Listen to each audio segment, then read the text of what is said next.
There was once an enchantress who had 3 sons who loved each other as brothers.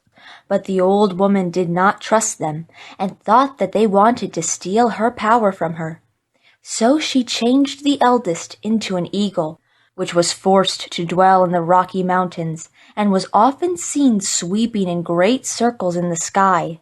The second she changed into a whale, which lived in the deep sea, and all that was seen of it was that it sometimes spouted up a great jet of water in the air.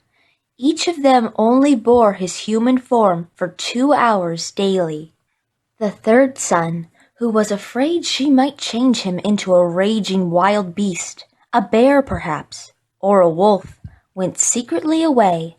He had heard that a king's daughter who was bewitched was imprisoned in the castle of the Golden Sun and was waiting for deliverance. Those, however, who tried to free her risked their lives.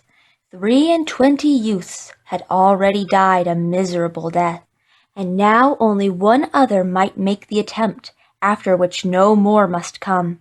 And as his heart was without fear, he caught at the idea of seeking out the castle of the Golden Sun.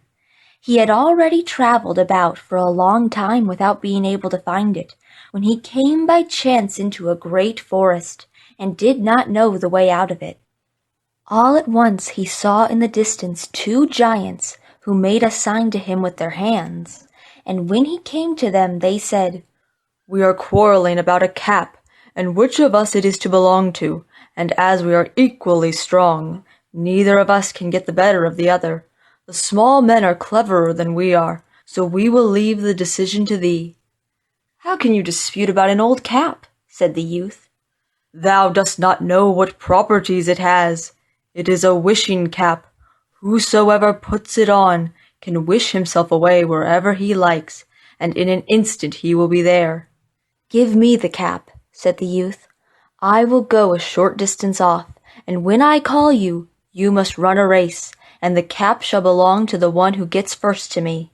He put it on and went away, and thought of the king's daughter, forgot the giants, and walked continually onward.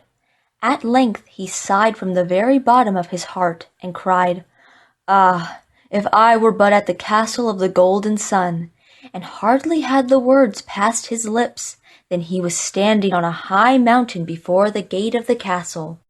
He entered and went through all the rooms, until in the last he found the king's daughter. But how shocked he was when he saw her! She had an ashen-gray face full of wrinkles, bleary eyes, and red hair. "Are you the king's daughter, whose beauty the whole world praises?" cried he. "Ah," she answered, "this is not my form. Human eyes can only see me in this state of ugliness. But that thou mayest know what I am like, look in the mirror. It does not let itself be misled.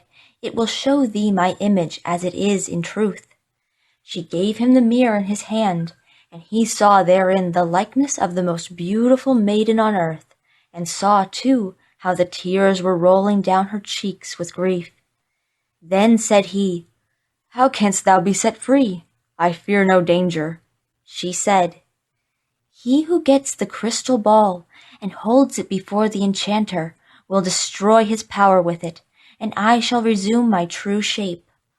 "Ah," she added, "so many have already gone to meet death for this, and thou art so young.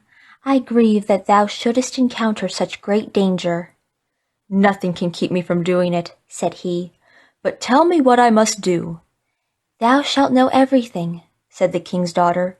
"When thou descendest the mountain on which the castle stands, a wild bull will stand below by a spring, and thou must fight with it, and if thou hast the luck to kill it, a fiery bird will spring out of it, which bears in its body a burning egg, and in the egg the crystal ball lies like a yolk.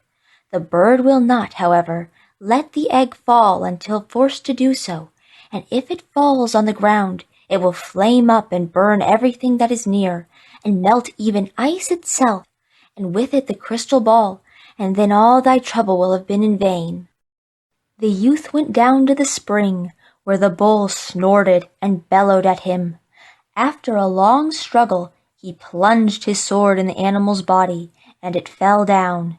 Instantly a fiery bird arose from it, and was about to fly away, but the young man's brother, the eagle, who was passing between the clouds, swooped down, hunted it away to the sea, and struck it with his beak until, in its extremity, it let the egg fall. The egg did not, however, fall into the sea, but on a fisherman's hut which stood on the shore, and the hut began at once to smoke, and was about to break out in flames. Then arose in the sea waves as high as a house. They streamed over the hut, and subdued the fire. The other brother, the whale, had come swimming to them, and had driven the water up on high. When the fire was extinguished, the youth sought for the egg, and happily found it. It was not yet melted, but the shell was broken by being so suddenly cooled with the water, and he could take out the crystal ball unhurt. When the youth went to the enchanter and held it before him, the latter said, My power is destroyed, and from this time forth thou art the king of the castle of the golden sun. With this canst thou likewise give back to thy brothers their human form.